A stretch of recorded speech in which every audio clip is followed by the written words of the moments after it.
Hola, sóc el Francesc i avui parlaré sobre un tema de la Mary Suaru, fugir de la Matrix 2.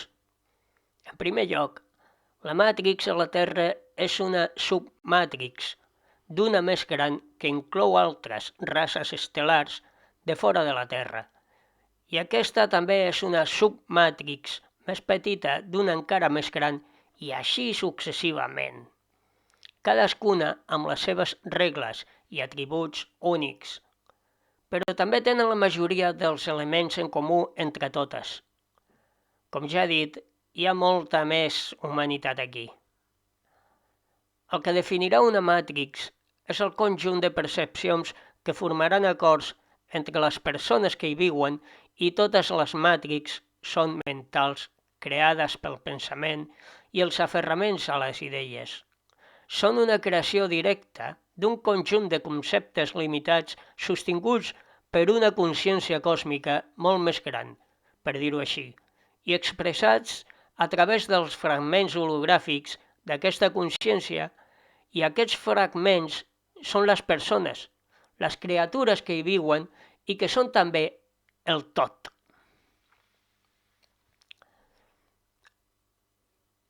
L'anomenat cos físic és només una manifestació de la intenció de qui el posseeix i d'aquesta consciència més gran.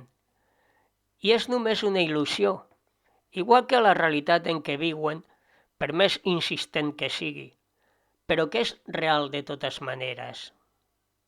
Al meu entendre, l'experiència que està tenint un ànima és el que és real, per la qual cosa la realitat es converteix en alguna cosa específica de cada ànima que té una experiència, i no una cosa fixa o imposada de manera inflexible sobre aquestes ànimes per alguna cosa externa a elles.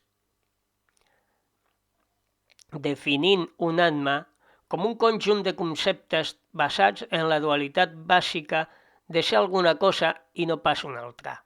Una idea i un aferrament d'aquesta consciència còsmica major decidint des de quin punt a quin altre punt serà un ànima, algú. I aquests punts podrien incloure la seva memòria, la seva consciència i la percepció dels acords que té i la seva experiència. No és pas el mateix que la simple memòria. Aleshores, per fugir de la Matrix, has d'alliberar la teva ment, com bé es diu a la pel·lícula de 1999, The Matrix.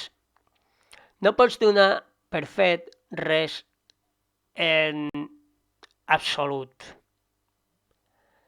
Has d'oblidar tot el que has après, que és una veritat dura, i adonar-te que no n'hi ha cap.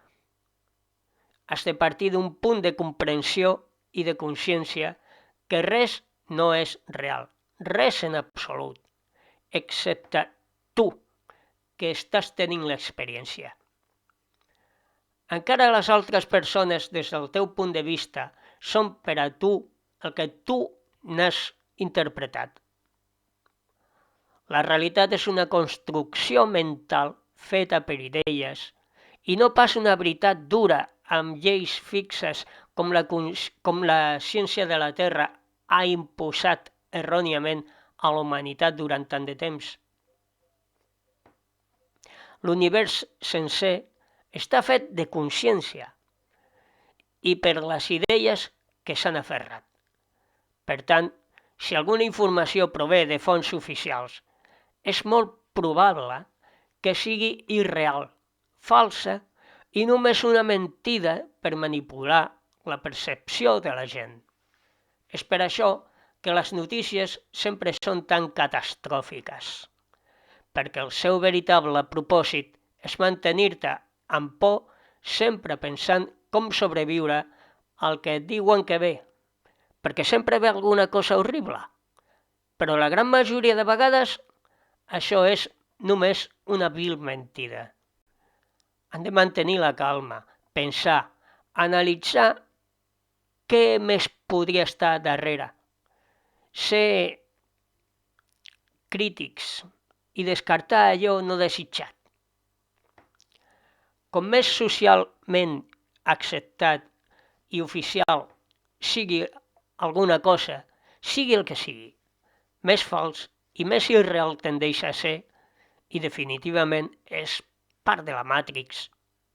Has de desenvolupar el pensament crític tot el temps. Has de qüestionar-ho tot i desenvolupar la mentalitat i la força de caràcter per decidir per tu mateix què és real per a tu i què no ho és. Has de tenir la força d'esperit per crear i defensar les teves pròpies idees i la teva realitat davant de totes les persones i forces que intentaran arrossegar-te de tornada a la normalitat. Aquest no és pas un camí fàcil i no és per a tothom, i només pot ser teu i només teu, per a la qual cosa també és un camí solitari, però val més que la pena, perquè no només estàs creant la teva realitat personal i el teu caràcter. De fet, estàs construint la teva pròpia ànima, perquè no tens ànima, ets un ànima, i l'estàs construint a mesura que avances, any rere any, vida rere vida, i no estarà completa fins que tornis a ser aquesta consciència universal. I fins i tot llavors continuaràs buscant més expansió, i això és exactament el que estàs fent ara a la teva vida. Perquè ja eres aquesta consciència universal. I endevina què? Encara ho ets. Només tens aquesta vida present en allò físic per buscar més expansió. Tu has fet el teu propi cos per experimentar la limitació i el teu cos és bàsicament per mantenir-te només dins el rang de percepció de la llum blanca i dins el rang auditiu de l'ésser humà. El teu cos és limitat, però només pels acords que tu mateix vas decidir acceptar. Però tu, qui ets realment, no ets limitat, ets el tot, i la teva ment, consciència, percepció, poden expandir-se per sempre. Per tant, des del punt de vista de qui mor, no hi ha mort. Només tornes a qui i què eres abans. Però tornes recordant tot això i tornes molt més expandit i amb molta més consciència que abans. Has de comprendre que has de desenvolupar la capacitat de viure en dues realitats alhora, en un sol cos. Has d'aprendre a viure i funcionar dins les regles de la Matrix de la Terra i alhora has de ser fidel i congruent amb la teva realitat personal i el teu conjunt de sistemes de creences. Sé que vols compartir amb els altres tot el que saps, però recorda que aquest anomenat despertar, mancant millors paraules, no és pas per a tots, per a la qual cosa fugir de la Matrix és o pot ser un camí solitari. Però hi ha moltes altres persones que pensen com tu. No estàs sol.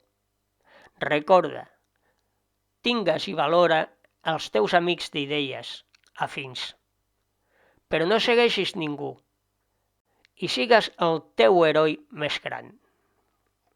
Mari Swaru.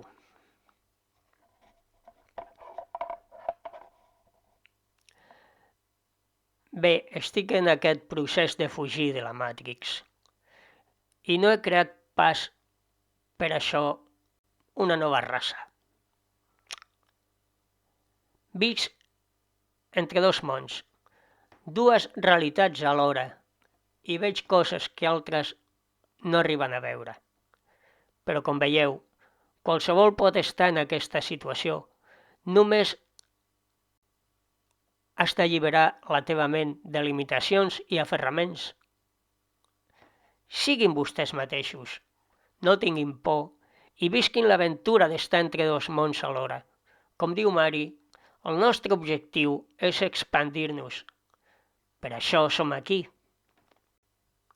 Gaudeixin, gaudeixin!